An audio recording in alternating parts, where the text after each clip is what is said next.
Welcome to Thoughts and Prayers, a show from the Shalom Hartman Institute inspiring new connections to Jewish prayer in a changing world. I'm Jessica Fisher.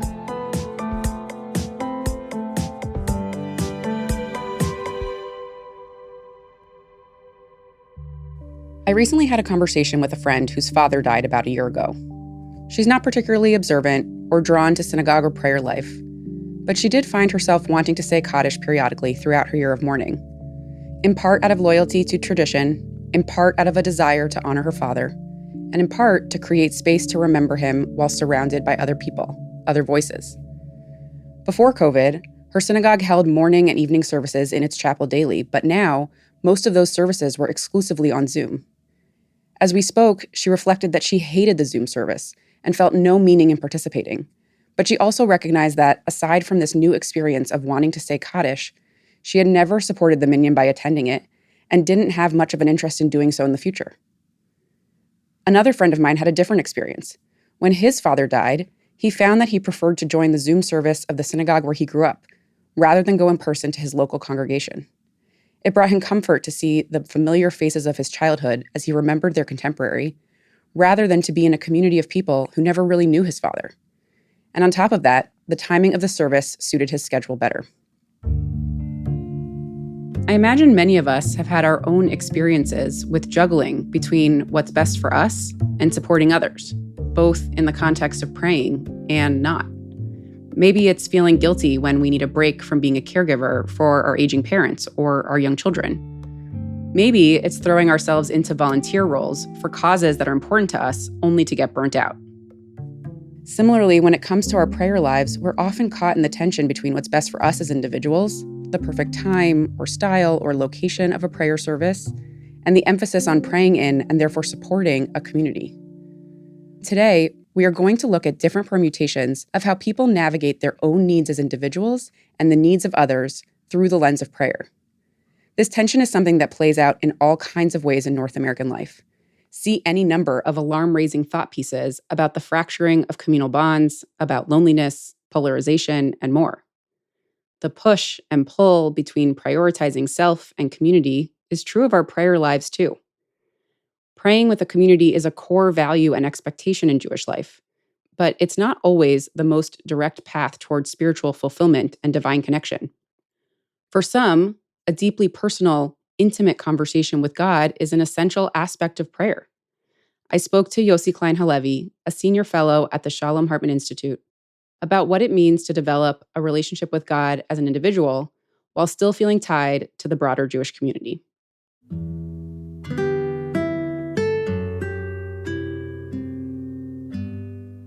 Yossi, I really appreciate your willingness to share your contemplative prayer practice on this show. Well, it's great to be with you. As you were introducing me, I was thinking, well, what does it mean to be speaking about one's personal, private, intimate relationship with God in public? And it's something that I'm not used to doing. It's not something most people do, right? It's one of those conversations you're not supposed to engage in, small talk moments. That's it. You're almost not supposed to be doing this interview. Well, I'm really glad that you agreed to do it. And maybe we can just start by talking a little bit about your journey. You've prayed in all kinds of settings, including traditional Jewish prayer spaces. Can you start by describing your prayer practice, what it involves, its rhythms, the goals, and why you gravitated toward this practice over other kinds of Jewish prayer? Well, it's varied over the years. There were times of intense work on traditional prayer, on the Siddur. That's not where I am right now. And I could see veering back toward it. It really depends. And again, this is what makes this a personal decision rather than a formal communal commitment. I'm deeply involved in the Jewish people, in Jewish community. And I insist on reserving my relationship with God in creating a private space there. And that's the one part of my life that I protect from an encroachment of community. And partly I think it is because I'm so relentlessly communal in my Jewish life. And public, right? And public. And it's my oxygen. It's, in a way, it's what enables me to function publicly, is to carve out this very intimate space which is just between God and myself. Yeah. So now and again, as opposed to say what it was even a few years ago, my prayer life is trying to maintain throughout the day an ongoing conversation with God. And that means bringing God into whatever is happening in my life. If it's a good moment, well, it's a time for gratitude. If it's a difficult moment, it's a time for bakasha, for request. And so, in a way, the highest level of prayer is not prayer at all in the way that we understand it, but simple acknowledgement that God is real and always present. Right now, that's the level of prayer that I'm trying to work on. Yeah, it's so beautiful and intimate the way that you describe it, right? Just being able to feel that presence and acknowledge that presence. And hearing you describe the ways that you are so immersed in community and Jewish peoplehood in every other aspect of your life, it makes sense that you would want this space that is just for your own relationship with God. For me, I think praying with other people is crucial to my experience of tefillah. Do you ever feel like you're missing something by investing so deeply in this particular approach to God? It's a great question. I think that I get my spiritual sustenance from community, and I'm emphasizing the spiritual side of it here, by being involved in a shared project of trying to enhance Jewish life, of defending the good name of the Jewish people, working on helping to make Israeli society more in line with what it should be. And that is a form of prayer. I haven't thought of it that way until you raised the question. So that's really a way of saying that I don't feel a lack of community in my prayer life.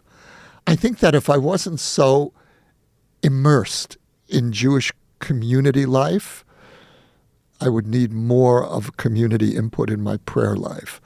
But in a way, I really do feel that the work that I do together with my partners is a form of prayer. It's a form of offering yourself. And really, what is prayer? Prayer is stepping out of yourself. Yeah. As you were sort of clarifying for yourself that, all of your communal ties are part of what necessitates and makes practical this individual practice of yours, it occurs to me that not everybody is Yossi Klein Halevi, right? Not everybody is as deeply enmeshed in the project of the Jewish people as you are in so many moments of their lives. And I'm curious for people for whom that might be true, but who do still gravitate toward this, going into the woods to find God, or even just sitting in their office quietly and reflecting on God's presence. What do they owe the community, right? Whether it's fighting for the future of the Jewish state or just showing up to help make a minyan so that somebody can say Kaddish, how does that balance work itself out when somebody's life is not dedicated to the kind of service that yours is? So I actually think that these days especially, we're all implicated full-time in the Jewish people, whether we acknowledge it or not. But point taken. I can't presume to answer. I feel that's really an individual decision. And I do think, though, that there are basic commitments in being part of the Jewish people and Jewish spiritual work that require a relationship with community. In terms of communal frameworks, Judaism works differently than any other religion in the sense that the essence of Judaism is the relationship between God and a people. That's the heart of Judaism. And it's a tumultuous love story. Sometimes God feels betrayed by the Jews. Sometimes the Jews feel betrayed by God. But this is a love story that we've carried for 4,000 years. And there is no Judaism without the Jewish people. And so there is no authentic Jewish spirituality without a deep involvement in the Jewish people. It's much broader and deeper than community. It's much deeper than being involved in my local synagogue. The Jewish people is our synagogue. And the drama of Judaism takes place collectively. The revelation at Sinai did not happen just to Moses. It happened to the whole people. And that was the point. Judaism is about the democratization of the spiritual, the democratization of revelation. It doesn't just happen to a select few. It doesn't just happen to saints. That's the power of Judaism. And so you must be engaged in the community, but community isn't enough. You must be engaged in the Jewish people. And if you're only engaged in your community, in your sliver of the Jewish people, you're missing the essence of what Judaism is trying to tell us, which is it's about the whole mess that we call the Jewish people. That's where the spiritual work happens. That was Yossi Klein Halevi, Senior Fellow at the Shalom Hartman Institute and co-host of For Heaven's Sake, a podcast about the moral issues affecting Israel, world Jewry, and the future of Zionism. Yossi has dedicated his professional career and much of his personal time to serving the Jewish people. As he shared in our conversation, this public and service-oriented life has, in many ways, necessitated a more private, spiritual life. But for many of us, it is our prayer lives that serve as essential connection points to Jewish community. To pray with a community is to belong and to matter. Embedding yourself in a community isn't always easy to do. Being in community with other people sometimes means praying with people you vehemently disagree with, or praying in a style that doesn't feel authentic to you. At times, making this kind of compromise is necessary to access belonging. But there are also times when being part of a community demands so much compromise that we find essential parts of ourselves rejected. For this next segment, Maayan Statman Shaw, a college student at Brown University, shares a story about trying to find a place to pray on campus after October 7th. On a Friday night in my first year of college, I stood on the main green of my campus, shivering in a dress, an arguably ridiculous clothing choice for the middle of winter in Providence. My phone was pressed to my ear, the surface turned tacky by a mix of cold air and the tears running down my face.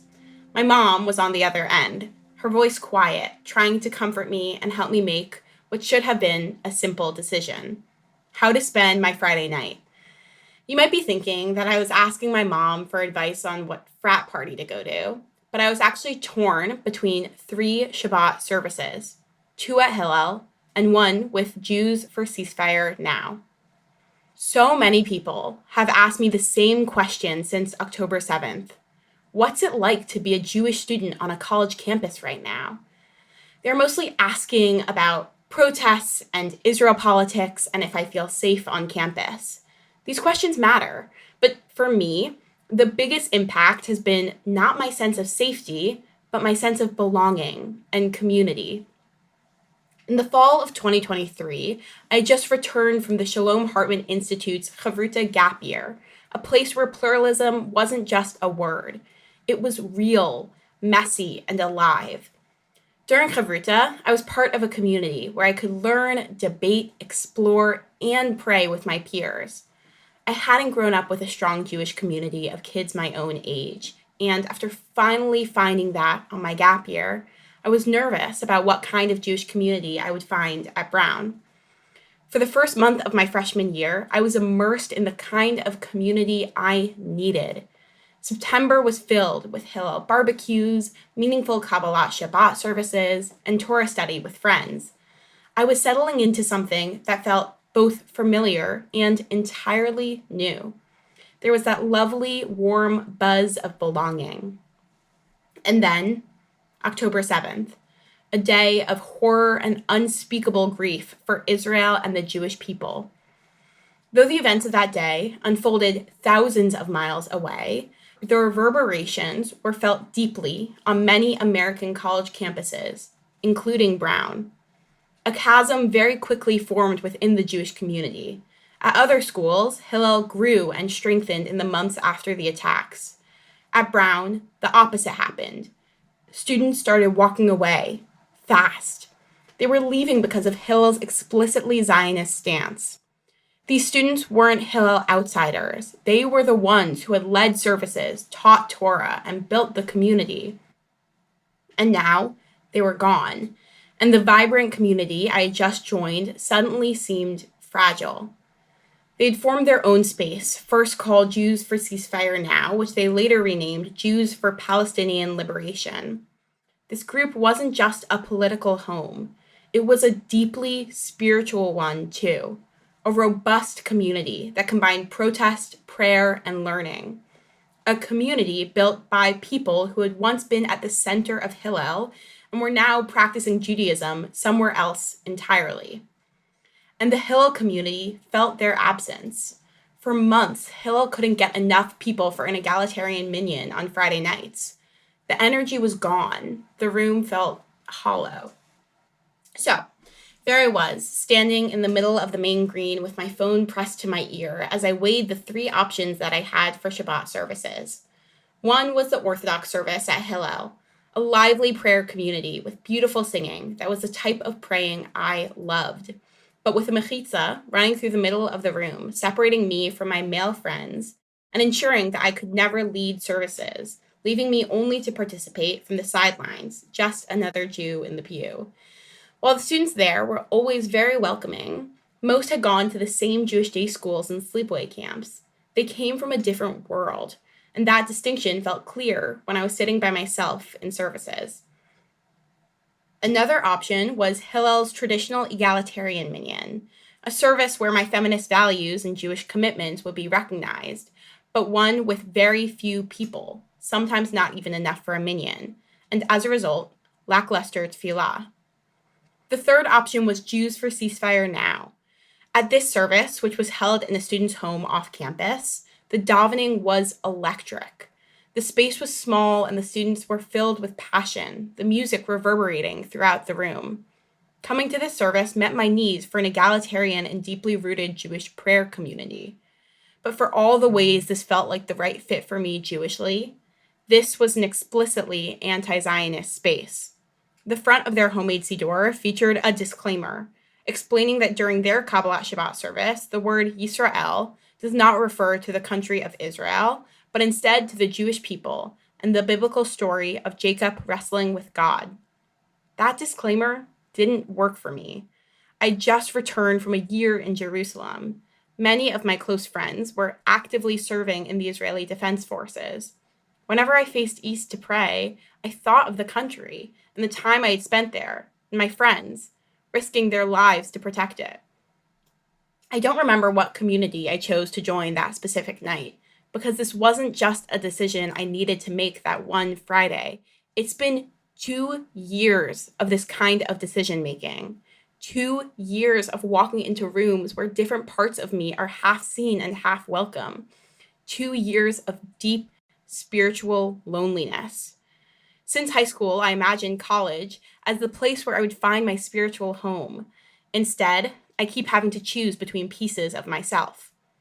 Here's the thing. I've been part of Jewish communities my whole life, and I know how they're supposed to work, especially when they're built around something as vital and personal as prayer.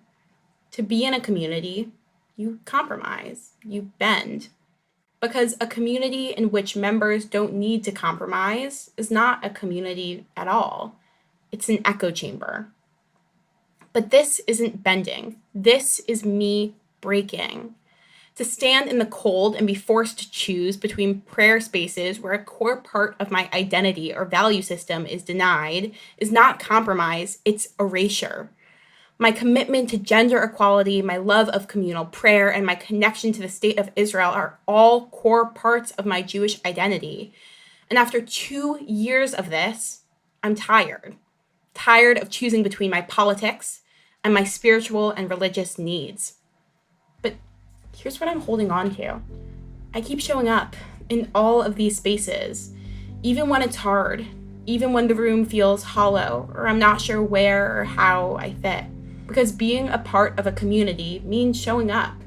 And somewhere, there is a space, or there will be a space, where I can pray and be in all parts of myself. Maybe that space doesn't exist yet. Maybe I'll have to build it myself. But there will come a time where I won't be standing on that main green shivering and lost. I'll be walking in the door, and I won't be alone. That was Maayan Statman Shaw, a junior at Brown University concentrating in Judaic and Africana studies.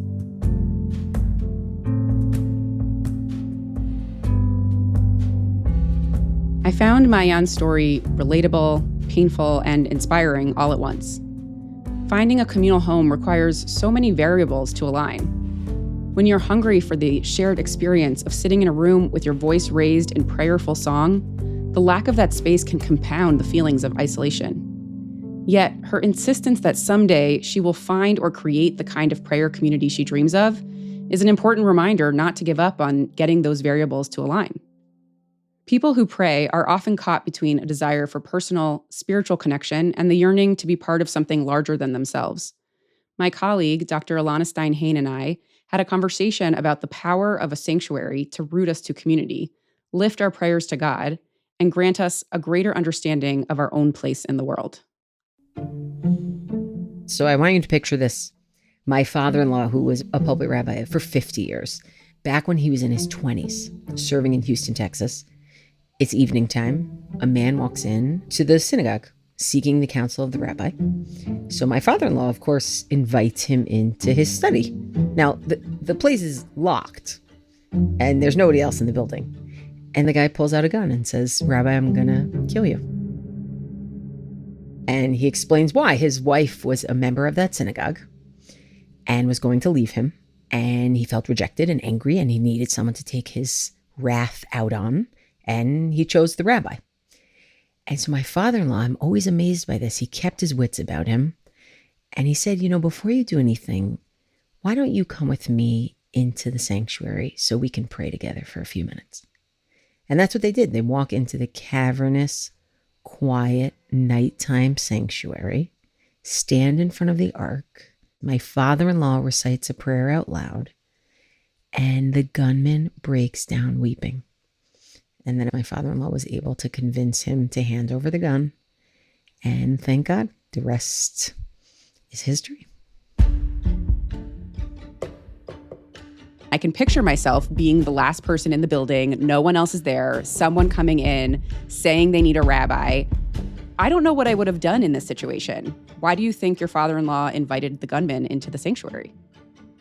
Look, I think one way that I read it is just this is what a sanctuary is. It's a place where people are invited to pour out their problems with the assumption that God cares about people's issues and their foibles and their destinies and about having a relationship with them. So it's a place where even when empty, it holds the prayers of so many flawed individuals and accepts the prayers of so many flawed individuals. So take a broken man in front of that ark, and maybe he sees a place for himself. Maybe he sees a future for himself, a worth. That's the power of a synagogue sanctuary. What you're saying about a person or a person's prayers being accepted is interesting because, the rabbi spent a lot of time trying to figure out how to make that work and guarantee that kind of acceptance. And the medieval scholar Maimonides, in his Hilchot Tefillah and his Laws of Prayer, says that people should actually try to pray in a synagogue, in a sanctuary, rather than at home, because the synagogue is the place where your prayers are always heard. Yeah, it's interesting because, clearly Maimonides is making a metaphysical claim. He's saying it really will be answered. But there's also just something about the fact that there is a room that 24/7, in theory, could be a place where even with all the hustle and bustle outside, prayers can be offered there at any time, literally. Not just accepted, but even just offered there as an oasis of sorts in our crazy world. It's such a beautiful image, right? This quiet place where you can come no matter what. But it's a really individualized version of prayer, right? The person who chooses to come to synagogue at any time to pray in this cavernous, quiet space of a sanctuary, that's just about one person. What about the value of praying in community? Okay, so you caught me in a certain way because I love that quiet. But to be honest, I don't think that even in Maimonides' mind that those are fundamentally disconnected, because that same passage, he also there talks about the importance of praying with the collective and says similarly, God never rejects the prayers of the collective. So even sinners can join in the collective and be part of it. So in some sense, both the synagogue space and praying with that larger group of people that usually inhabits that space is not meant to erase the individual, but to actually emphasize that the individual belongs to something bigger than themselves, right? Meaning the individual belongs to a community with all the opportunity and responsibility that that entails. Yeah. So going back to the gunman, taking him into the sanctuary was a reminder not just about God, but also about all of the other people who typically share that space with your father-in-law. And maybe it even reminded the gunman that he owed those people something too, right? He had a responsibility to them to give them continued access to their rabbi and to keep them in this untarnished, sanctuary of a space to pray in. That makes a big difference. The sanctuary might have also reminded him that his story, his pain, his anger, his grief over losing his wife wasn't the only story that mattered, but that he too, like your father-in-law and all of the other people who come to pray in that space, they're all part of something beyond each one of them as individuals. Yeah. And not only that, but the sanctuary is a reminder that every community is full of people who have made all kinds of mistakes and that there's a space for them too. And for him, right? He just made a huge mistake of coming in and threatening to kill somebody. But even for him, this space can be redemptive. Well, look at what happens when somebody says to the rabbi, my wife who belongs to this synagogue and I don't is leaving me. And the rabbi says, you belong to this synagogue too. You're part of it. Right? Yeah. Like that. It's kind of gives you the goosebumps. Yeah. Right. This is your space too. But can we also talk about how distracting it is to pray with other people? Because beyond. I think there's something to that. Because but I'll tell you, meaning on the one hand, I want to talk to my friends. I so much prefer to pray with strangers because I have no desire to talk to people I don't know in that context. Afterwards, yes, but not during the prayers themselves. But I think there's actually a different kind of issue. We were saying that Maimonides says even sinners can go pray with the collective and their prayers are accepted. I think I sometimes get distracted by, I don't really want to be praying in the same room as X. And I really don't mean that as like for petty reasons. I mean that for all of our polarization reasons of I can't handle the way this person, thinks about certain issues, acts on certain issues. And yet, humbling experience, you don't get to curate. I don't get to curate every group that I'm part of. Being part of the Jewish people is not me curating carbon copies of myself. Right. I mean, we don't get to be the judge of who gets to be in the room with us when we're praying. That's really, I think it's an essential value about how we create our prayer spaces. And it also reminds us that the prayer space and that prayer community isn't just about what we get out of it. It's also about what we contribute to the collective, right? Maimonides says that you're being actually a bad neighbor if you choose not to pray in the synagogue, but you pray outside of it instead. Meaning he's reminding us that the community only works when everybody actually shows up and commits to being part of it. Do you feel a difference? I think it's such an important thing to talk about in a time where people are losing faith in institutions. Yeah. People showing up at institutions and showing that they care about those institutions is what gives a future to institutions. So yes, do I love praying privately? Of course I love praying privately. There's something it has so much integrity to be able to talk to God when nobody else is watching you. Because it actually is a big question of faith. Like, do you actually believe what you're doing right now? Whereas when you're kind of in everybody's here doing it, so we're all kind of doing it, and what is this really about? But I do think that being part of a tzibur, being part of a collective, is actually what allows me to pray privately those times. Because I really do feel like I'm part of what we call Knesset Yisrael, the Jewish people. I don't come to this as Elana, the individual Jew. I come to this as Elana, a member of the Jewish people. And that's the tzibur. That's the community. Yeah. Yeah. I would say for me, praying with other people is essential. Meaning my tefillah when I'm by myself feels limited, like I'm missing a key part of it. And when I'm praying surrounded by a community of people, even if they're distracting for all the reasons you shared before, having those people around me actually keeps me focused on cultivating my relationship with God, with our people's story, and with all these other people in the room who are taking time out of their day to show up in this space and who need my presence as much as I need theirs. Yeah, it's like some sort of sacred envelope, right? It's enveloping you.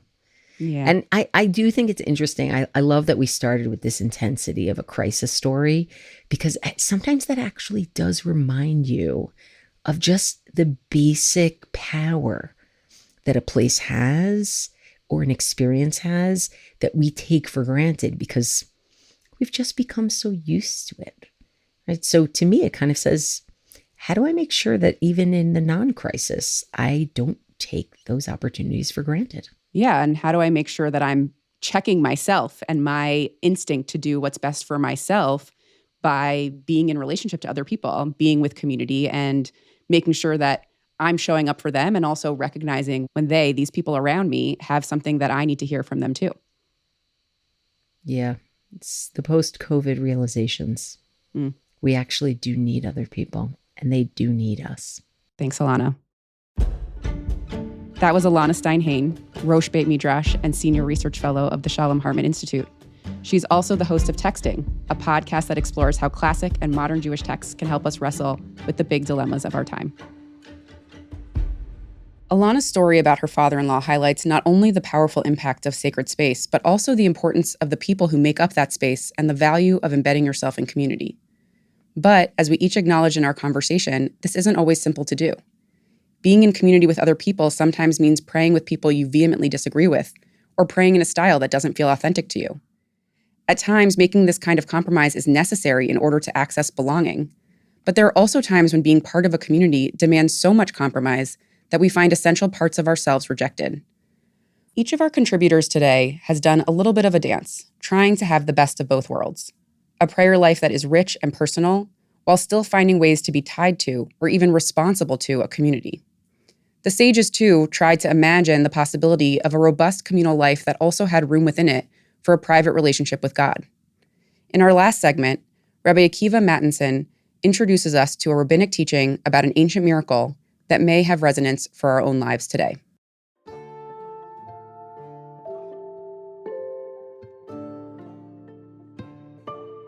Ten miracles were done for our ancestors in the temple. Among them, that they would stand pressed together, but could bow spaced apart. What is the meaning of spaced apart? Rabbi Yishmael bar Onya, in the name of Rabbi Acha, said, there was a space of 4 amot in every direction between each person, so that no one would hear the voice of their neighbor's prayer. Vayikra Rabbah 10:9. Praying for our ancestors meant standing pressed together, thronging the temple courtyard. I want you to imagine how embodied this picture is. The power of praying together is found here in the warmth of bodies pressing against each other, communicating the solidity of their presence to one another. This power doesn't really require sharing glances or words. Certainly we do use words in prayer. We use words to confront the brokenness in ourselves and in the world, to ask God to forgive, teach, heal, redeem us. But to say that prayer means standing pressed together is to say that we cannot begin to surface that brokenness and hope for a better world without the comfort and trust of knowing that we are here for each other, come what may. It's the loving warmth of that solid ground that allows us to dream. The word in this teaching for pressed together is tzifufim, an unusual word in rabbinic Hebrew. Rabbi Ovadia of Bartanura suggested that it comes from the verb tzuf, to float. Pressed up against each other so tightly, the people's feet were lifted off the ground and suspended in the air. When pressed together close, we are buoyed by each other's presence, loosed from the gravity of what is, and enabled to take flight, dreaming about and praying for what could be. Standing pressed together can be encouraging and nourishing, but it can also be stifling. We can feel trapped in the close company of others, unable to move about the way we'd like to, emotionally and spiritually. Our rigid, upright posture when praying becomes the expression of a kind of spiritual immobilization. We can also feel lost to ourselves in a crowd, our individuality effaced, our distinctive spiritual questing reduced to nothing. And so, though our ancestors stood pressed together, the Midrash also tells us that they were able to bow spaced apart. Praying requires space. Space to bend and stretch and unfurl our limbs. Space to move freely. We can't pray if we are constrained by others. We need to be able to give full expression to ourselves, whether in the movement of our limbs or the perambulation of our hearts and minds. We need the space to find our own voices, apart from the press of the crowd. The word here for spaced apart, miruvachim, can also signify the experience of relief. Space to be ourselves, to speak in our own voice, can be a relief and comfort. We also need space if we are to be vulnerable and intimate with God. Prayer has its communal registers, but it is also an opportunity for profoundly personal intimacy with God. This is what Rabbi Yishmael Bar Onya calls us to notice. Personal space doesn't only enable us to stretch and bend freely, it ensures that no one can hear each other's prayers. If we are to pray for our idiosyncratic needs and desires, give expression to our intimate, uncommunicable pains and sorrows, we must be able to encounter God in the bare fragility of our own skin, one to one, out of earshot of everything and everyone else. The magic of the temple courtyard was that there our ancestors were able to stand pressed together, yet bow spaced apart. They could experience the full power of praying in community without losing anything of the existential richness found in praying alone. As our teaching notes, that is truly miraculous.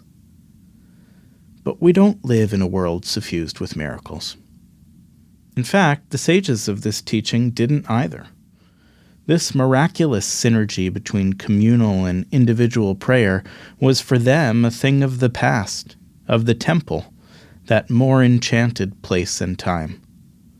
The truth of this comes home to me every time I feel torn between praying alone and praying in community, unable to experience the best of both at once. These days we can't rely on miracles. We can't count on our synagogues being spaces that accomplish the wondrous alchemy of standing together and bowing apart, but perhaps we can set our sights elsewhere, on cultivating the spiritual conditions necessary for our synagogues to be places that might be home to miracles. Let's be curious and creative about deepening the spiritual nourishment to be had in communal prayer in ways that strengthen and reinforce the work of individual prayer. The synagogue is, after all, a mikdash me'at, a minor temple. Small miracles might happen there too.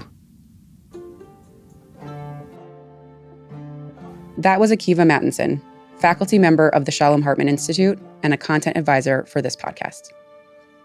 When prayer communities are functioning at their best, they are places where, yes, people come to pray side by side, but because they brush shoulders as they pray, they know each other. They weave tighter webs of connection, bring meals to people who are sick, come knock on the door when they don't show up for something, make shiva calls, and more.